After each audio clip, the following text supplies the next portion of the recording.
Connor Everts, a few years ago you were born in Bellingham, Washington. Just a few years ago. Along with my mother. Yeah, right. You're an artist who works in varied mediums, and you've been a professor, a teacher, had a very important gallery. You've done a lot of stuff, Connor. You left out longshoring, which I support. No, that's coming next. Oh, that's coming next. You were also a longshoreman, and what I want to know, when you worked in shipping, did you know Charles Bukowski? Yeah, I didn't know him through shipping, but I met him, I think I met him at a gallery before I opened Exodus, and Exodus was 56, and he came to the gallery openings all the time. Ah, interesting. Yeah. What was he like? Well, I was most impressed by his hands. He had big hands. Ah. He wasn't cultured. I mean, you know, he had no pretenses. He had strong opinions. He was basically like a working class guy. He could have fit in at any bar along the waterfront, and he often did, I guess. Yeah, right. And wrote about them. Yeah, yeah. What drove you to the craziness of being an artist? My mother was interested in art, and I drew well, and she encouraged me. It was something that just held my interest. I enjoyed doing it. It brought me great joy. For me, art was, rather than being right or wrong, it was different than. And that appealed to me very young in life. Did you do artwork in school? Did you doodle? Did you draw stuff? We were shirt-tail poor. We lost the farm and all. It was during the Depression. So I was always wearing sweatshirts, and the other kid had nice flannel shirts, or flannel shirts at least. And so I started drawing on them with crayons and then ironing. And so I could trade in school. Often the parents would be upset about the new sweatshirt being ruined, but other times they went along with it. But that probably was my most lucrative time in my art career, was the sweatshirt craze. I was introduced formally to art training actually from the boyfriend of my youngest sister, and he would get rid of me. He was a cartoonist of sorts, and he would give me work to copy. And so this would take me time, and you know, they could do what they wanted to do, whatever that was, before I could bother them again. So art was always there, and then there was that was the beginning of comic books, and there were only 2 comic books at the time. And I really enjoyed the art of Alex Raymond and Hogarth. Alex Raymond did Flash Gordon, and the other did Tarzan. Hogarth did Tarzan. And because so, Hogarth was, you know, that very famous British painter. No, that wasn't that Hogarth. No, more formal art. My introduction to more formal art actually came, I guess it must have been in about, the 4th grade, maybe 5th. All these girls were checking out the ruins of Pompeii, and there was a waiting list. And so I got on the list, and I got the book. And of course it was based upon the ruins of Pompeii, and it had all this nude sculpture and such. And it didn't strike me that what it was that the girls were interested in. I just got interested, and so then I started drawing from the sculpture. I realized the other day that I'm a genre painter. My work is always based on something just outside of myself that's common. And as I said, I always drew well, and that's how I got into the figurative muse, because I did abstract at one time. I did abstract, but it didn't fit me well. You know, I've always subscribed to the fact that art isn't about art. It's about everything else, but uses the vocabulary of art. I was a great admirer of Guston. Oh, Philip Guston. Philip Guston. And one time in a conversation, you know, he said that every time I do a stroke, I want to make a stroke unlike any stroke I've ever made. And I do that, and then I look at it and see if I can accept it, if it's different from any other stroke.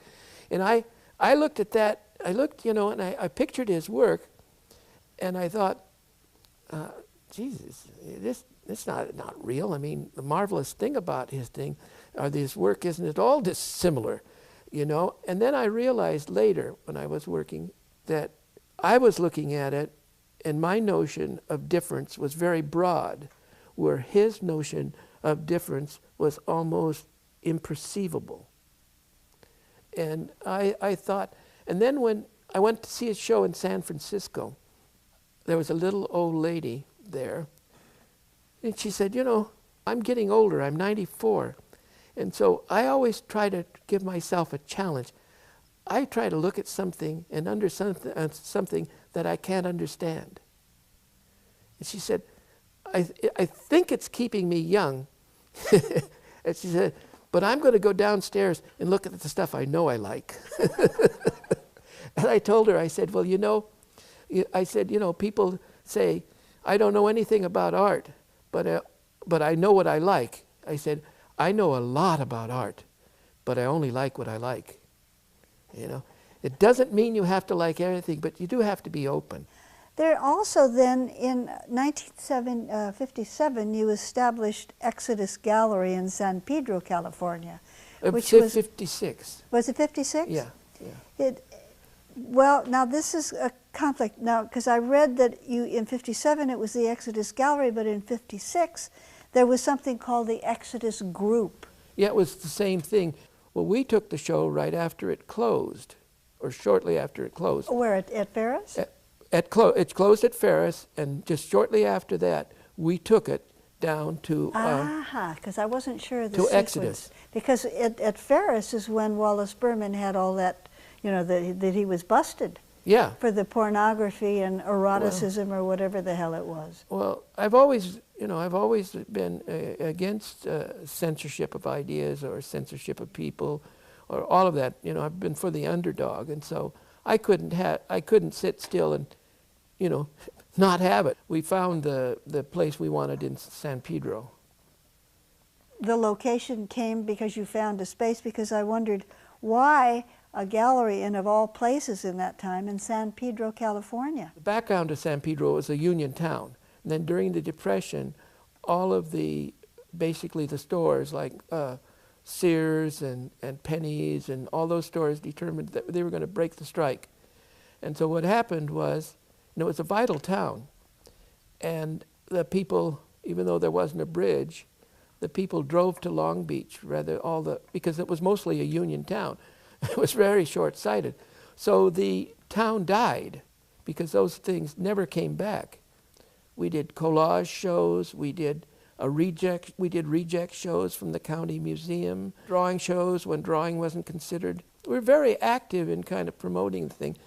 That's what I wanted to do with art. I wanted to get, because young artists weren't being seen, and I wanted not to be as doctrinaire as Ed's gallery, and to be more inclusive, because if I was exclusive, it defeated what I was trying to do.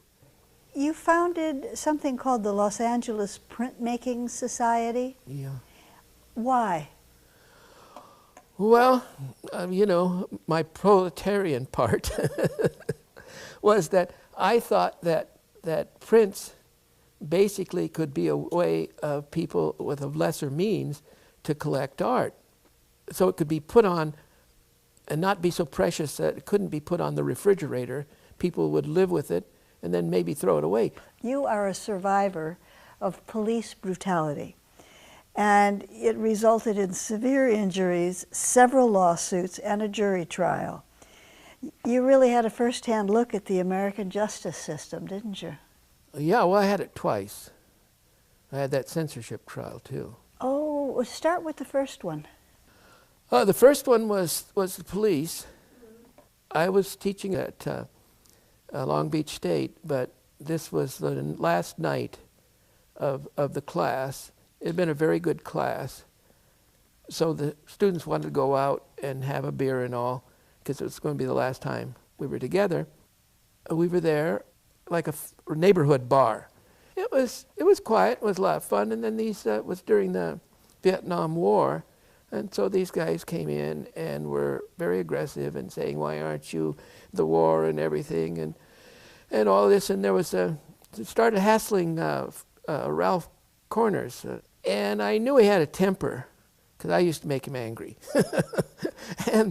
and so I asked for, when they were hassling him and getting close to him and all, I asked to see their identification. And then they turned towards me. And so we went outside. The minute we got outside, they started pushing me around and everything. I asked them what were their charges, and they said, well, we'll think of something. And then they handcuffed me, and so then they put me in the police car.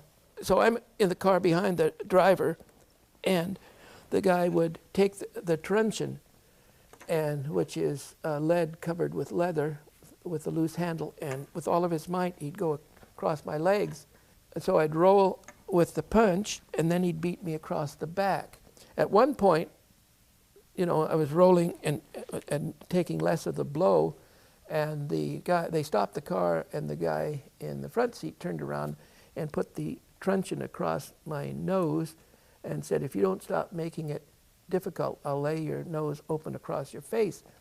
Well, I have a vivid imagination, so I immediately realized that if this were true, then I would have to get a nose. I'd have to go for surgery for my nose, and I'd realized that they wouldn't have my nose. I never particularly liked my nose, but they wouldn't have my nose in the book because it wasn't a particularly memorable or repeatable nose. And so I would be there, I would figure myself going through this book, picking a nose. Well, how do you pick something as insignificant, unimportant as a nose? See, I was in this absolute quandary. So I looked at the guy and I said, you know, I've never particularly liked my nose, but I think I'll keep it the way it is. He didn't know the basis of this remark. So they thought that was a smart-ass remark. Well, it wasn't intended as so. So they just really laid into me. And I was resolved that I wouldn't make a sound. I just take the beating. And so I hear this moaning. And then all of a sudden I realize it's not them in pleasure, although this was a pleasure for them. It was me that unconsciously, it was so painful that I was reacting to it with sound. So they got me to the police station, and then they got me in the elevator, and they stopped at every floor and beat me. If the police will harass you, will beat you, then who protects you from your protector? If it hadn't been the police, I could have run, I could have fought, I could have called for help. I was locked in a car, handcuffed. I was locked in an elevator, handcuffed. What could I do? I could only listen and remember, because I thought it would come to this. You know, we're going to trial, Connor, he said, but it would be a lot easier if you didn't have the beard and the mustache. And I said, well, you know, the beard and the mustache doesn't mean that much to me. I said, and this case is important to me because there are other people that it'll affect. But I said, so I can shave off my beard and my mustache, but what does the black man do? And so I was the first person alive, because the Algiers motel incident in Detroit, they were dead.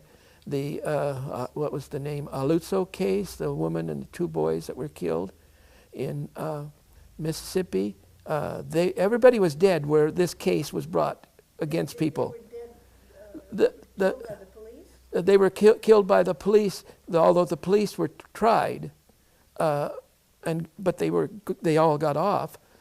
So what happened to the two officers that were beating the shit out of you? Nothing. They progressed along the line, one to retirement. They became lieutenants. In fact, there was a person a lawyer who was riding with them, and he said that these people were bragging that they had shown some, faculty member, because faculties, were against the war, and the whole thing started because these kids should have been in the service. Better than that, look what happened in terms of my arrest for pornography. That was after the police had closed the show at the Zora Gallery and all. And so they closed my show, And then later they came down to interview me and pulled me out of my class. And I said, what is it that you found objectionable? He said, well, you know, there was this orifice, and he said, and then there was the phallic things. I said, well, if you start saying like that, I said, you're going to have to chop down every telephone pole. I said, watch out for those windows. You know, and I couldn't believe that they were serious about this, and so I thought that was going to be the end of it. And then Jack Hirschman, the poet, he said, I heard on the radio that you'd have been arrested. And so the people in the art world decided that we were going to take this on. This was going to be the case. This is just going too far. Clancy was making a big thing out of having this poster in the window was the same thing of having the actual element there. He said, that picture is immoral. And I said, well, you know, I said, you have to realize there's a lot of difference between love and lust.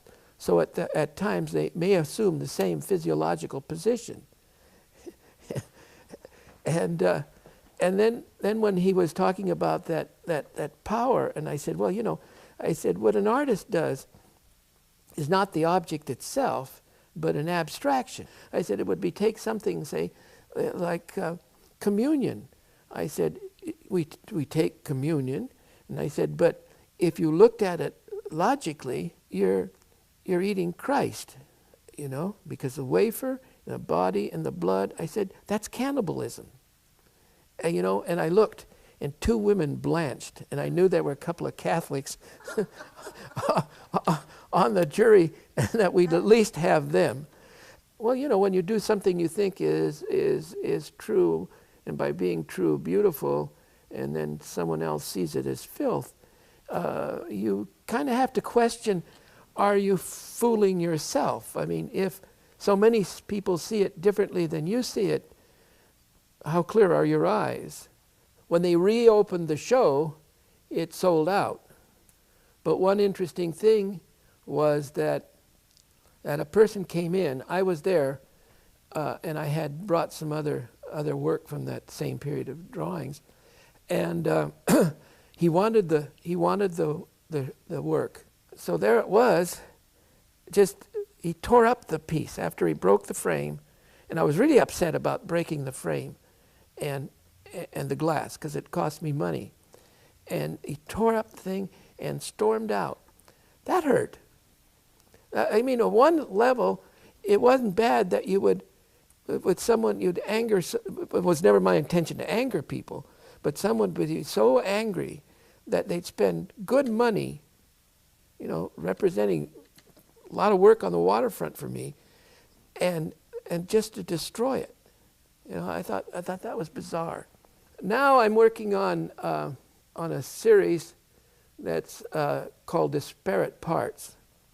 And so every painting is divided approximately in half, and it's warm on one side and cool on the other side. And then across it, I get up about 3 o'clock in the morning to start. I write about the day, about maybe what's happening, about my feelings. I just write something, much as you'd keep a diary. And then I paint over that.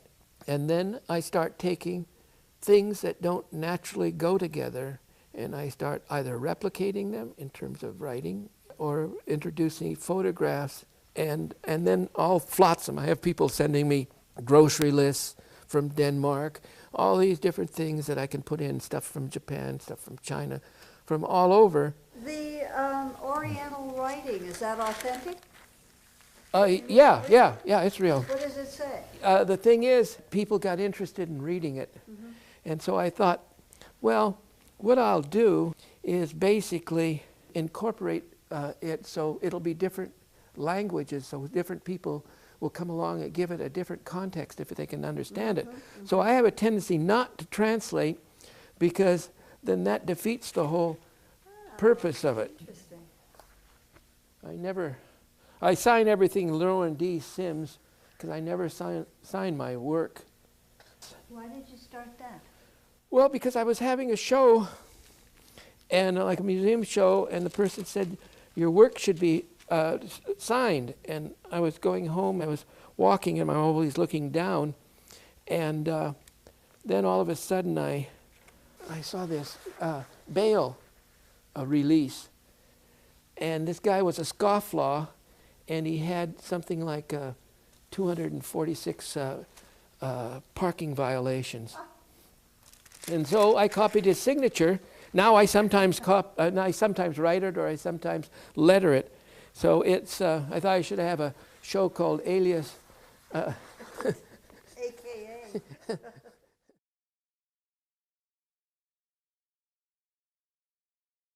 Connor Everts, a few years ago you were born in Bellingham, Washington. Just a few years ago. Along with my mother. Yeah, right. You're an artist who works in varied mediums, and you've been a professor, a teacher, had a very important gallery. You've done a lot of stuff, Connor. You left out longshoring, which I support. No, that's coming next. Oh, that's coming next. And that appealed to me very young in life. Did you do artwork in school? Did you doodle? Did you draw stuff?